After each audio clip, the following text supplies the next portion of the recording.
Shalom, shalom. First and foremost, I'd like to say call hello Yahweh, Ba'ashem Mashiach Yahushai. That is to say all praises to the Most High God, Yahweh, through his only begotten Son Yahushai, who the world so calls Jesus Christ. It's the soldier guy Sean coming at y'all with another sit down. This one's going to be on idols. What idols are, how to sin, what the end of idol worship is, and defining what worship is. So, Lord willing, this video is edifying to brothers that's been curious on the topic. So yeah, without any further ado, I'm just gonna let the scriptures speak for itself, man.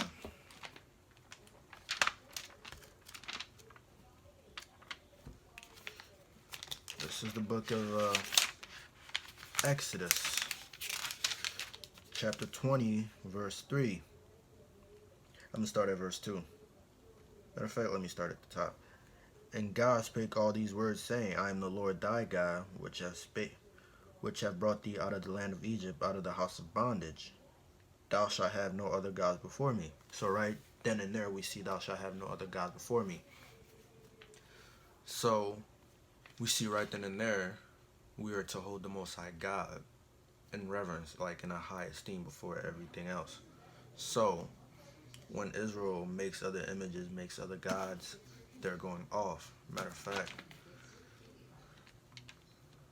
let me get it. Leviticus 19, verse 4. This is the book of Leviticus, chapter 19, verse 4.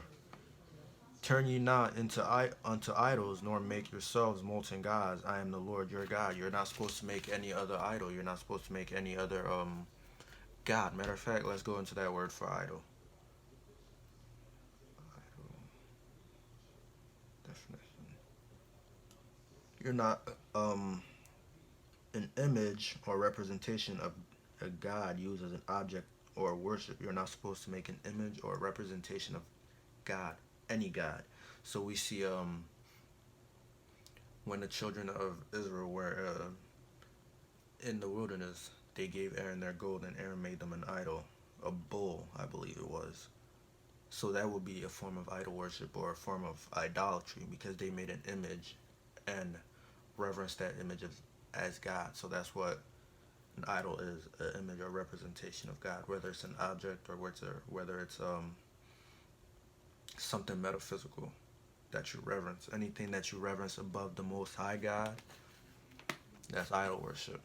So you're not supposed to be going into idol worship. You're not supposed to be worshiping any other God besides the Most High God, which we just went to the Torah, we just went to the law to prove that you're not supposed to be worshiping any other idols. You're not supposed to be worshiping any other God. Salakia. Let me get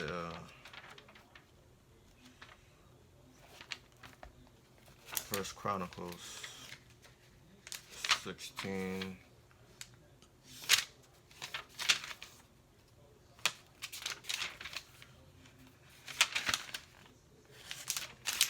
And 24.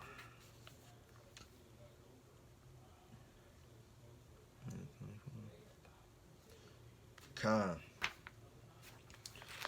This is the book of First Chronicles, chapter 16, verse 26.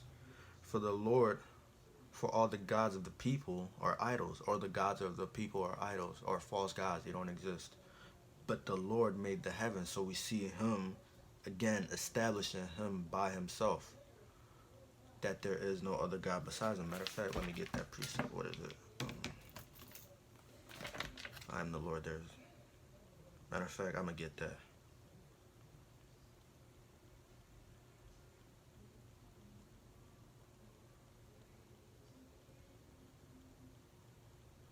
Right.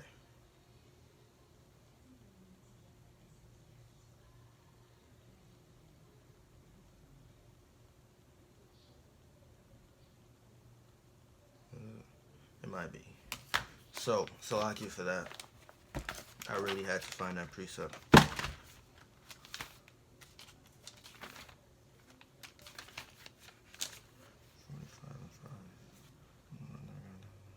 Right. So just to validate the Most High God saying the Lord made the heavens, the gods of the people are idols, but the Lord made the heavens. That is a proof of like him being in his own realm. Like there is no other God besides him. So let's get Isaiah 45:5. I am the Lord, and there is none else. There is no God besides me. I gird thee, and though thou hast not known me. Right. So the Lord, he is one, singular. There's no other God besides him. So again, when you see the Most High God saying, telling the children of Israel, I'm the one that brought you out of Egypt. Nobody else did. That's a proof that, hey, I'm single. I am by myself. There's no other God in existence besides me. So when you reverence other gods or put them on the same level as the Most High God, giving them reverence, making them images, worshiping those images, that's going off. Matter of fact, let's get the definition of worship.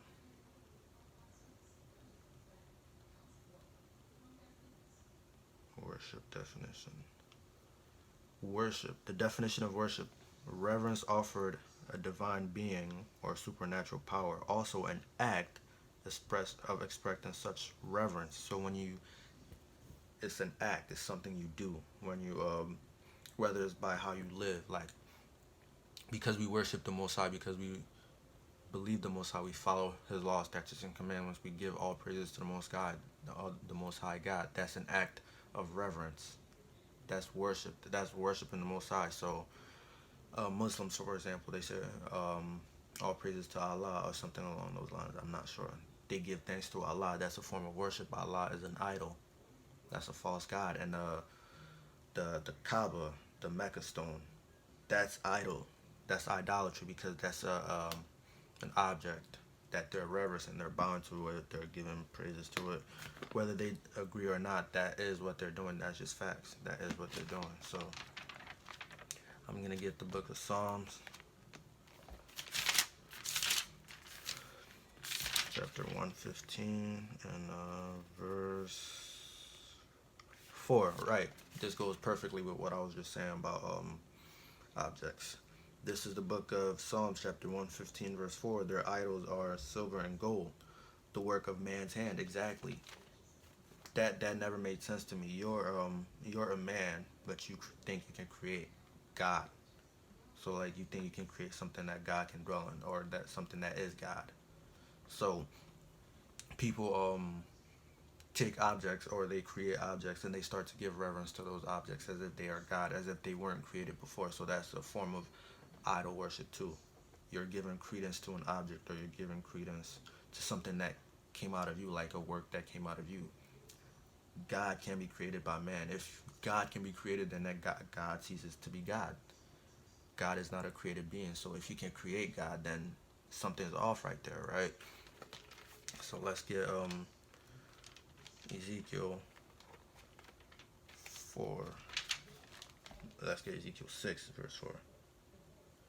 And let's see the end of those people that worship idols. Now that we've defined idol worship, now that we understand what it is, let's see the end of those people that worship idols. This is the book of Ezekiel, chapter 6, verse 4. And your altar shall be desolate, and your images shall be broken. I will cast down your slain men before your idols. So, hey, you worshiping idols, all those altars that you build to those false gods, they're going to be cast down, they're going to be slain. And those people that built those altars, they're going to be slain before your idols, man. And let's see you call to those idols for help in those days, right? Verse 5, and I will lay the dead carcasses of the children of Israel before their idols. So you so-called black Hispanics and Native Americans that like to worship white Jesus, that like to worship Allah, that like to worship all those kinds of things except for the true power that you should be worshiping, the Lord's going to lay your bodies on the altars before your very idols, man. Call to white Jesus to help you in those days, man. And I will scatter your bones round about your altars. Y'all think the Most High is playing with y'all, man. See, he just said he will scatter your bones. The God of the Bible isn't the God, isn't all loving, all fun type of God, man. He just said he will scatter your bones on the altars. He will lay your carcasses before your idols. That's not a God to play with, man. So y'all keep worshiping those idols. Y'all keep thinking everything is sweet. But when it's judgment day, man, it's going to be a dark day for y'all. That are worshiping idols. I'm going to read on to verse 6. In all your dwelling places, the cities shall be laid waste, and the high places shall be desolate, that your altars may be laid waste and made desolate, and your idols may be broken and cease, and your images may be cut down, and your works may be abolished. Because that's what idols are. Idols are your works. They're not God. No God is dwelling in your false images of what God is. Because it's so pretentious for man to think that they can create God, but that's not the case, right? They can create a God. Oh, I know what it is. I just got it. I know what it is. You don't like how God is in his Bible, so you go and fashion your own God so you can justify how you live. But that's not it. That's not how it goes down. Just because you don't like this God, just because you don't like the one true God that exists, doesn't mean you can go and create your own God and be justified in his eyes. Because he doesn't have eyes. He's not a real God. There's only one true God, the God of the Bible, the God of the Israelites, the God of Abraham, Jacob, and Isaac. There only ever will be one God, man. Just because you don't like him doesn't mean you can go and create another one. That won't happen. Not now, not ever, man. So let me get Ezekiel 14:7.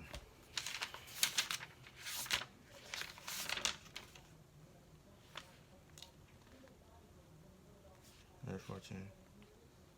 Is it 14:7? No. It's 20:8.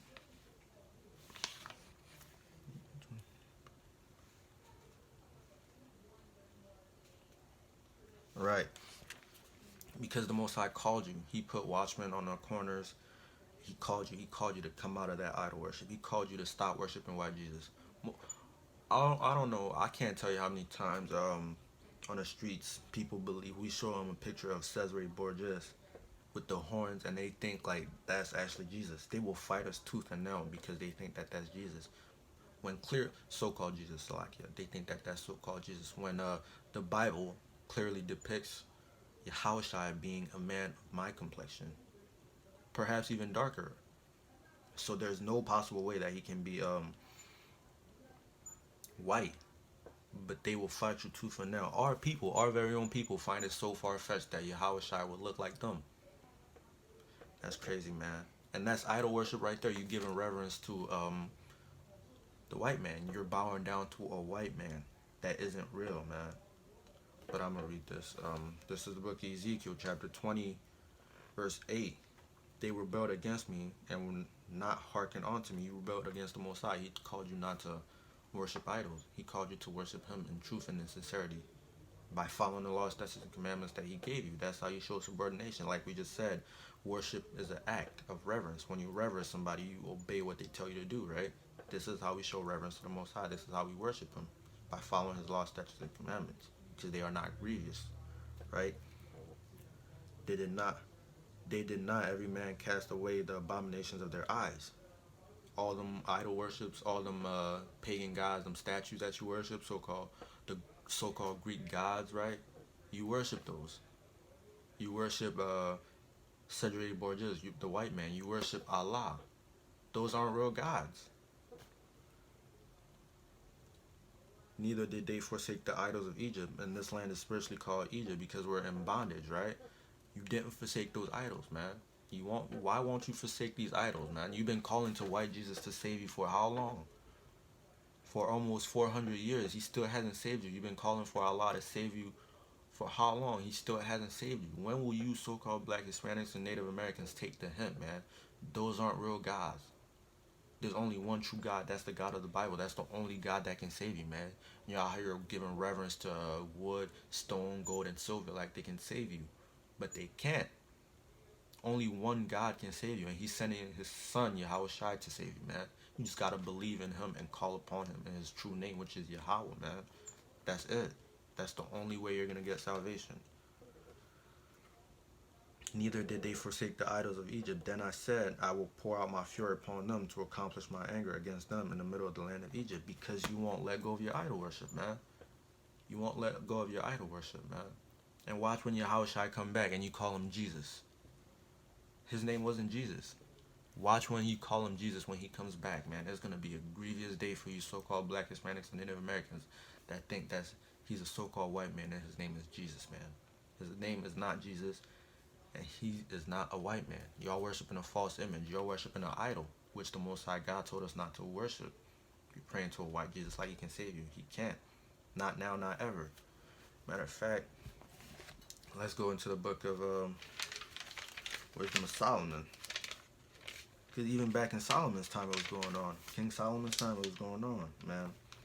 I'm going to jump around in this chapter a little bit. This is the book of Wisdom of Solomon. Chapter 13, verse 2. But deem either fire or wind, or the swift arrow, or the circle of the stars, or the violent water, or the lights of the heaven to be the gods which govern the world. That's what you people do, man. You believe in celestial events. You believe in the constellations. You believe the elements are the gods. That's not true. They don't govern anything. The elements have had to be created, right? So the creator, wouldn't you rather give more credence to the creator than the created? That makes no sense to me, man.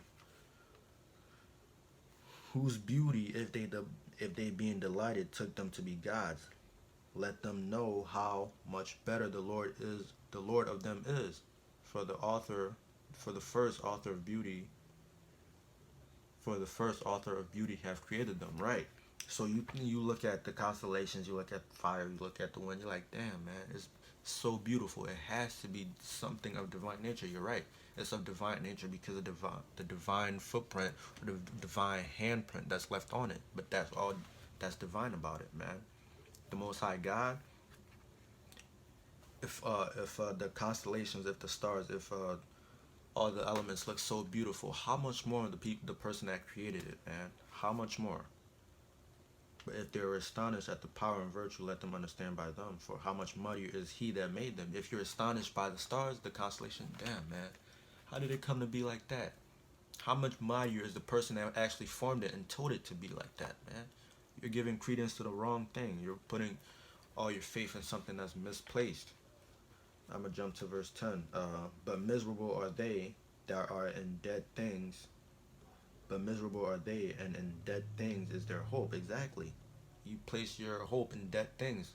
Wood can't save you. The cross that you wear, that you so-called black Hispanics and Native Americans like to put around your neck and pray to and kiss and say, oh, God got me, God got me. God don't have you unless you're keeping the law, statutes, and commandments. That's the only way. And you have faith in Yahweh Shai. That's the only way. Man, you place your hopes, your faith in something dead. He doesn't dwell in your cross. He doesn't dwell in how many what's that thing that the priests wear? He doesn't dwell in that. No matter how holy your garment is, he doesn't dwell in that, man. That's a dead thing. That's an idol. Who called them gods? You called those things God. You bow to the Mecca stone and say, oh, that's God. Some of y'all even give credence to the Bible. It's a good book. You should give some level of respect to it, but it isn't God. You read it to understand God, but the Bible isn't God. You read it to get closer to God, but the Bible isn't God. Which are the works of man's hand? Exactly. You give credence to the works of man's hands. How can man create God? Again, I don't understand it. How can man create something as God? If God can be created, then God ceases to be God. The works of man's hand, gold and silver, to shew art in, and resemblance of beast or of stone, good for nothing, the work of an ancient hand. They're good for nothing. They can't deliver you out of nothing, man. They can't deliver you out of nothing. Matter of fact, let me jump down to verse 16. For he provided it.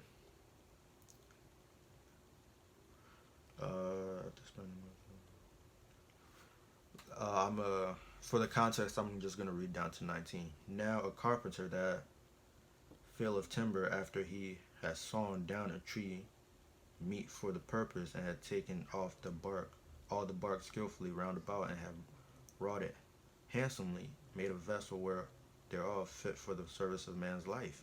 See, you see your so-called God being created right there. It was fashioned from a wood that the carpenter skillfully sawed off all the bark.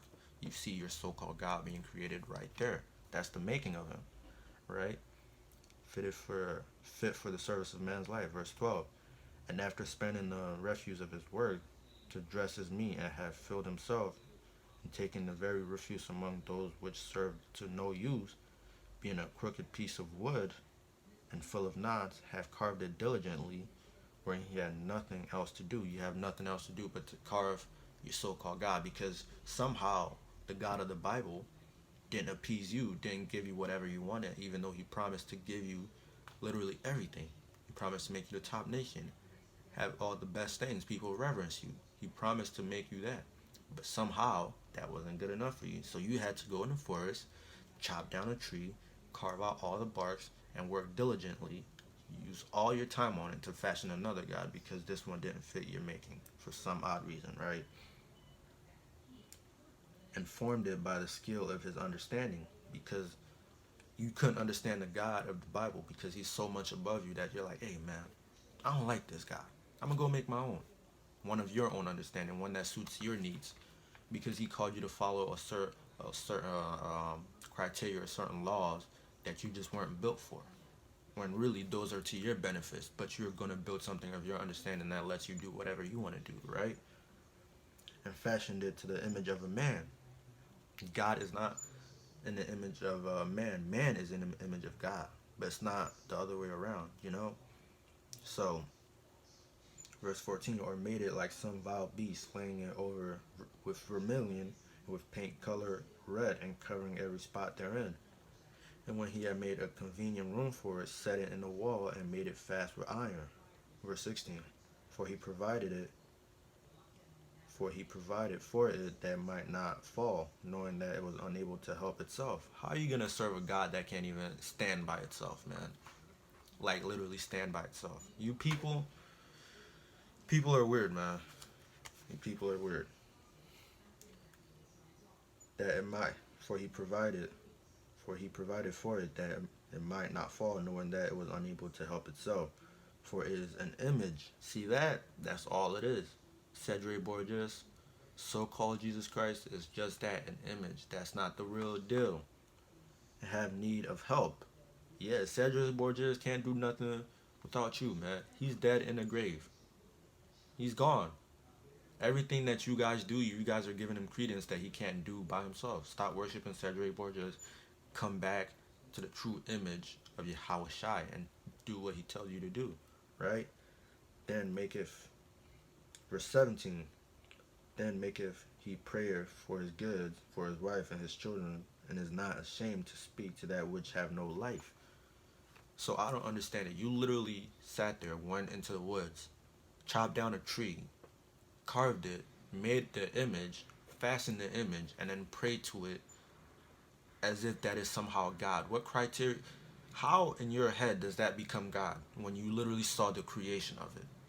You're praying for the health of your kids, you're praying for the health of your wife, you're praying for the health of your family, to something that you created, to something that has no life. How can something that have no life give you life, man? You people are wasted away, man.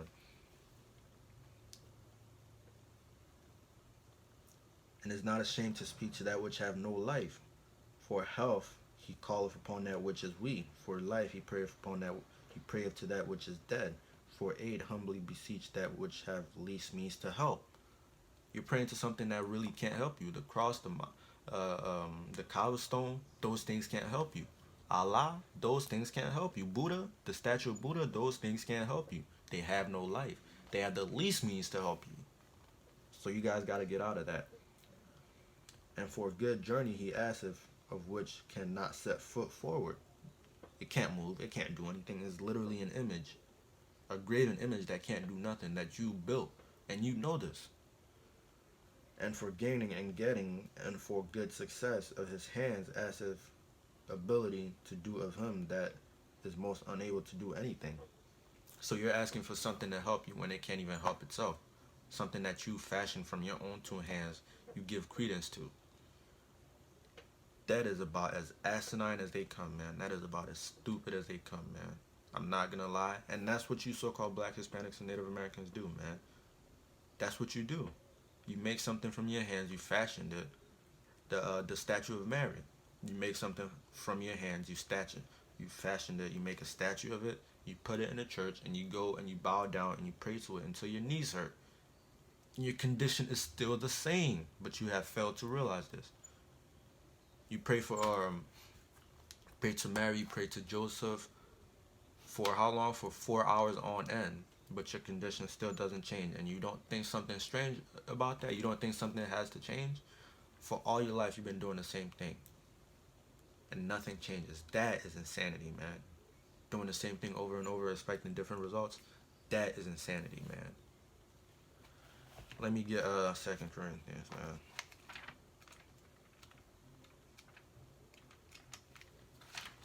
That is insanity right there. You praying to something that has the least means to help you, that hasn't helped you once in all your prayer, but somehow it can help you now. This is the book of 2 Corinthians, chapter 4, verse 16. Is it 4? 6. Salakia. This is the book of 2 Corinthians, chapter 6, verse 16. And what agreement have the temple of God with idols? For ye are the temple of the living God. What agreement do you have with idols, man? And we know what idols are, any graven images. The Most High himself told you not to make any graven image of him because he doesn't dwell in temples made by man. He dwells in temples made by himself, which is you. You're the temple of the Most High God. So what agreement do you have with idols, man? Why are you going around worshiping idols?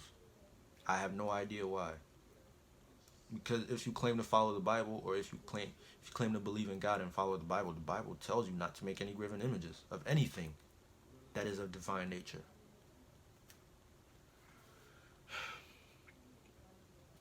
As God hath said, I dwell in them and walk in them, and I will be their God, and they shall be my people. You Israelites, man, you so-called Israelites, you're the temple of God. And we just read in 2 Corinthians that what agreement do you have with idols? Meaning, what you doing worshiping idols, man? Anything of divine nature, what you doing making an image of it? Leave it be, because you can't comprehend it, so leave it be. And the Bible is the closest you're going to get, and the Bible gives you a set of laws to follow. One of them is to worship God. If you're worshiping anything that resembles man, or anything that you created yourself, that you have an image of, that is idol worship. That you're giving reverence to, that is idol worship, man, of the highest nature, punishable by death. So you so-called black Hispanics and Native Americans, you got to get out of that, man. You got to get it out of that. Because in the times we're living in, God can put you to death right like that. He himself said he will scatter your bones on the altars of your idols. He's not a God to play with. He's a God to be feared and to be reverenced, to not make an image of. Right? People think God has let up since the olden times. Nah, he's about to turn up the heat. So you got to get right, or you going to get left, man. God isn't playing with us no more, man. When he comes to come, I'm trying to find Micah. I said Micah, Habakkuk. I'm trying to find Habakkuk 2 and 16. This is the book of Habakkuk. Is that what I want?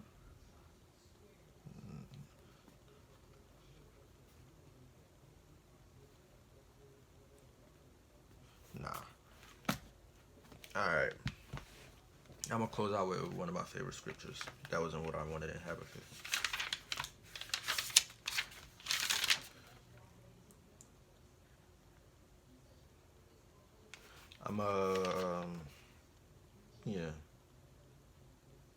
Yeah. Let's go with that. This is the book of Baruch, chapter 4, verse 28. For as it was in your mind to go astray, for as it was in your mind to worship white Jesus, to worship white Jesus, to worship Mary, to worship Allah, Buddha, all of that, as it was in your mind to worship all these graven images that is not representative of the one true God, you got to turn back what it said.